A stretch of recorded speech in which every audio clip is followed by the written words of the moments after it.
Meillä täällä neuroklinikalla me tarjotaan magneettihoitoa, joka on siis todellinen vallankumous aivolääketieteestä. Yksi suurimpia edistysaskelia, mitä viime vuosikymmeninä on tapahtunut. Ja sillä hoidetaan nimenomaan vaikeaa masennusta ja kroonista kipua.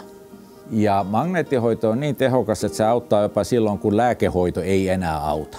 Se on nopea, se on kivuton ja se on tehokas. Ja sillä ei ole mitään lääkkeiden aiheuttamia sivuvaikutuksia, koska mitään kemikaaleja ei tule elimistöön.